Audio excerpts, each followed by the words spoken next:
Andhra Pradesh deputy CM power star Pawan Kalyan garu నటించిన historical entertainer Harihara Veeramallu చిత్రానికి వ్యతిరేకంగా కొంతమంది వ్యక్తులు థియేటర్ల మూసివేత కుట్రకు పాల్పడ్డ విషయం తెలిసిందే. ఈ కుట్రదారులు ఎవరనే విషయంలో ఆ నలుగురు అనే ప్రచారం ముందుగా జరిగినప్పటికీ ప్రధానంగా ముగ్గురు వ్యక్తులను ఈ విషయంలో అనుమానిస్తున్నారు.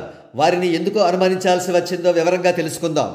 A1 అనుమానితుడిగా దిల్ రాజు గారి పేరును చెబుతున్నారు. ఆయనను ఎందుకు అనుమానించాల్సి వచ్చిందంటే, నైజాంలో హరిహర వీరమల్లు థియేట్రికల్ రైట్స్ను ఆయనకు ఇవ్వకుండా ప్రొడ్యూసర్ నాగవంశీ గారికి ఇచ్చారు.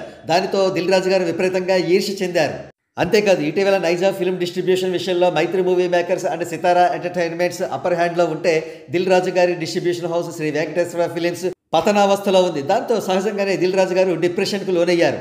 ఆ డిప్రెషన్లో భాగంగానే ఆయన థియేటర్ల మూసివేత కుట్రకు పాల్పడి ఉండవచ్చని అనుమానిస్తున్నారు. ఇక A2 అనుమానితుడు తెలుగు రాష్ట్రాల్లోనే అత్యంత భయంకరమైన గోండాగా పేర్కొనబడే ద్వారంపూడి చంద్రశేఖర్ రెడ్డి. ఈయన దిల్ రాజు గారి ఈర్ష్యను సరైన టైంలో క్యాచ్ చేసి అవకాశాన్ని అందిపుచ్చుకున్నారంటున్నారు.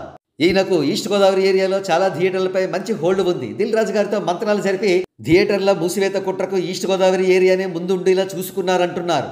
ఇకపోతే థియేటర్ల మూసివేత కుట్రకు మూడవ అనుమానితుడిగా జగన్మోహన్ రెడ్డి గారి పేరే చెబుతున్నారు. ఎందుకంటే ఆయన ఈ ప్లాన్ అంతా ఆర్గనైజ్ చేసి ఎగ్జిక్యూట్ చేయించారంటున్నారు.